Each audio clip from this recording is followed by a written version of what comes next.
राम राम मंडळी, आमच्या लय भारी रेसिपी मध्ये तुमचं लय भारी स्वागत आहे। तर मंडळी, मी आज बनवलेत उपवासाचे पापड। बायको, हे बाकी भारी केलं सा, कारण उपवासाच्या दिवशी सुद्धा तोंडी लावायला काहीतरी हवं असतं।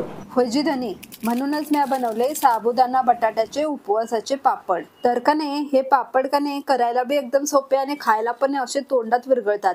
अगदी दुप्पट फुलणारे साबुदाणा बटाट्याचे पापड।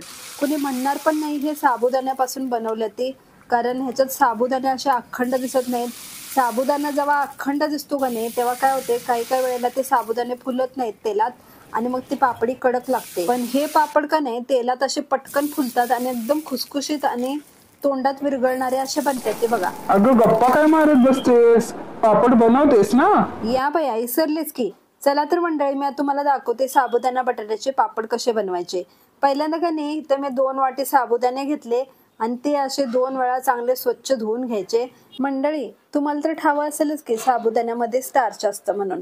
तर का नाही हे 2 वेळा चांगले धुवून घ्यायचं, म्हणजे याचा हा पांढरापणा असतो का नाही तो पांढरं पाणी पूर्ण काढून घ्यायचं आणि मग याच्यामध्ये साबुदाण्याच्या वर 1 इंच येईल एवढं पाणी घालायचं, चवीनुसार मीठ घालायचं आणि झाकून ठेवायचं पूर्ण रात्रभरासाठी। समजा ह्याच्यामध्ये पाणी जास्त झालं तरी काय हरकत नाही, पण कमी पडता कामा नये, कारण साबुदाणे चांगले फुलायला पाहिजेत।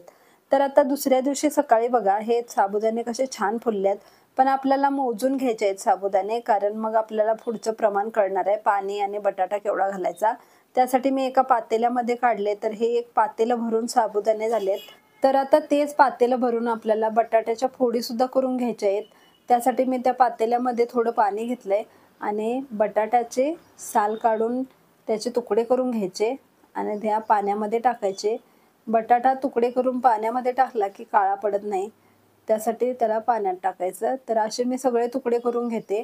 साबुदाणा आणि बटाट्याचं प्रमाण अगदी बरोबर झालं की मग आपले पापडी चविष्ट लागते। तर का नाही, एक पातेलं भरून साबुदाणे असले तर काटाच्या आत पातेलं भरून बटाटे घेतले तरी चालतात। तर आता हे साबुदाणे मी एका मिक्सरच्या भांड्यामध्ये काढते आणि आता हे आपल्याला बारीक वाटून घ्यायचं आहे। अगदी याची दुरदुरीत अशी पेस्ट बनवायची आहे।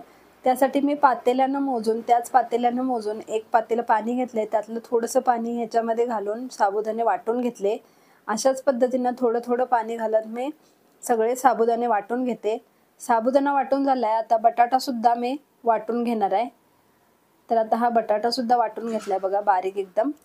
तर आता जे आपण मोजून पाणी घेतलं होतं त्यातलं जे शिल्लक राहिलेलं पाणी आहे ते पाणी मी ह्या मिश्रणामध्ये घालते आणि हलवून घेते, म्हणजे साबुदाण्याचा जो दाटपणा असतो तो तळाला बसतो, म्हणून साठी हलवून घ्यायचं। आता हे ना पुरणाच्या चाळणीनं गाळून घ्यायचं, का तर आपण जे बटाटे वाटलेत ते थोडे मोठे मोठे राहिलेले असतात, म्हणून हे गाळून घ्यायचं। तर मंडळी, तुम्ही बघू शकता की असं मिश्रण हे चाळणीमध्ये ओतत ओतत चमच्याने हलवायचं, म्हणजे त्याचं जे काय बारीक वाटलेलं नाही ना, मोठं जे काय आहे ते चाळणीच्या वरती राहतं, ते परत एकदा वाटून घ्यायचं आणि परत मी गाळून घेते। तर आता बघा पूर्ण बारीक झालंय, आता काही शिल्लक राहिलेलं नाही। थोडंसं चमच्याने हलवल्यानंतर हे पण पूर्ण पडून जातं। तर आता असं करून घेतल्यानं आपल्या पापड्या अगदी खुसखुशीत बनतात। तर ह्या उपवासाला खायच्या आहेत म्हणून मी ह्याच्यामध्ये घातली थोडीशी हिरवी मिरची, आणि हिरवी मिरची जास्त तिखट नाही म्हणून मी थोडीशी लाल मिरची सुद्धा टाकली। तर कसं आहे की उपवासाच्या दिवशी थोडंसं तिखट खावंच वाटतं, त्याच्यातच घातलं मी थोडंसं जिरे, 1 चमचा जिरे घातलं। आता हे बारीक वाटून घ्यायचं।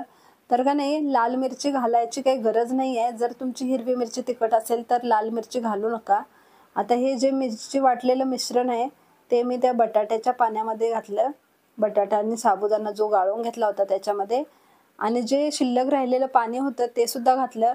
परत अजून 2 पातेली पाणी घातलं, असं मी टोटल 3 पातेली पाणी घातलं। 1 पातेलं साबुदाणा, 1 पातेलं बटाटे आणि 3 पातेली पाणी, हे प्रमाण अगदी योग्य आहे। तर आता हे गॅसवरती ठेवून हलवत राहायचं आणि हलवताना सुद्धा कंटिन्युअसली हलवत राहायचं, मध्ये थांबायचं नाही, कारण साबुदाणा हा तळाला बसतो आणि मग तळाला करपू शकतं। आणि पातेलं शक्यतो जाड तळाचं घ्यायचं, म्हणजे तळाला आपलं मिश्रण करपत नाही। आता चवीनुसार ह्याच्यामध्ये मीठ घालायचं आणि अगदी पाव चमचा पापड खार घालायचा आणि परत हे असं ढवळत राहायचं। तर का नाही, आता ह्याला थिकनेस आली आहे बघा। याच्यामध्ये आपण मिरची घातल्यामुळे याचा कलर थोडासा काळपट दिसतो। आता हे पूर्ण चांगलं शिजलंय। आता ह्याला थोडंसं गार होऊ द्यायचं। गार झाल्यानंतर हे दाट होतंय मिश्रण, मग आपण एका प्लास्टिकच्या कागदावरती कडकडीत उन्हात ह्या अशा पापड्या वाळत घालायच्या. तर चमच्याने थोडंसं मिश्रण टाकायचं आणि त्याला गोल गोल असं बनवायचं. तर अगदी पटपट घालून होतात ह्या पापड्या. फक्त गार व्हायलाच ह्याला उशीर लागतो. तर गार होईपर्यंत आपण घालायच्या नाही, कारण खूपच पातळ बनतात. मग असं थोडंसं गार झालं, दाट झालं की मग हे मिश्रण घालायचं. तर अशाच पद्धतीने मी सगळ्या पापड्या वाळत घालून घेते आणि ह्याला 2 दिवस कडकडीत उन्हामध्ये चांगल्या वाळवायच्या. ह्या बघा सगळ्या पापड्या घालून झाल्यात आणि आता ह्या दिसायला थोड्याशा काळपट दिसत असल्या तरी खायला खूपच टेस्टी लागतात ह्या. आणि ह्या टेस्टी लागण्यासाठीच मी त्याच्यामध्ये मिरची घातली. दिसण्यावरती काय नसतं, पण टेस्टवरती खूप काही असतं. तर आता ह्या मी तळून बघते. 2 दिवस वाळवल्यानंतर ह्या पापड्या तळायला घेतल्या तर अशा खुसखुशीत एकदम फुलून अशा मोठ्या होत आहेत बघा. आणि पटापट तळल्या जात आहेत. लालसुद्धा पडत नाही आहेत. काळी दिसणारी पापडी फुलल्यानंतर किती पांढरी शुभ्र दिसते बघा. आणि का नाही, उपवासाला आपल्याला असं इकडून तिकडून काहीतरी तोंडात टाकावंसं वाटतं. मग आपण वेपर्स वगैरे आणतो बाहेरचे आणि खातो. त्यापेक्षा या पापड्या करून ठेवल्या तर अगदी उपवासाच्या दिवशी काही पण चटपटा खायचं मन झालं तर हे लगेच आपण खाऊ शकतो. शिवाय ह्याच्यामध्ये लाल तिखट असल्यामुळं ह्या खायला खूपच टेस्टी लागतात. बायको, एकदम चटपटीत, कुरकुरीत आणि तोंडात विरघळणाऱ्या अशा पापड्या बनलेत बघ. आणि चवीला म्हणशील तर लय भारी आहेत. धनी अहो हाय ना लई भारी. बरं मंडळी, तुम्ही सुद्धा यावर्षी उपवासाचे पापड नक्की बनवून ठेवा असे. आणि कसे झाले ते मला कमेंट करून नक्की सांगा. बघा हे किती सुंदर दिसतात, ते कुरकुरीत दिसतात, ते तुम्ही याचा आवाज ऐकू शकता. शिवाय ह्याला बबल्स सुद्धा कसे छान अगदी डॉट डॉट आलेत बघा. असे अगदी तोंडात विरघळणारे असल्यामुळे ह्याला बबल्स छान आलेले आहेत. तर का नाही, तुम्ही सुद्धा असे पापड नक्की बनवा. कसे झाले ते मला कमेंट करून सांगा. आणि पुन्हा भेटूया अशाच नवीन रेसिपीसह. तोपर्यंत राम राम.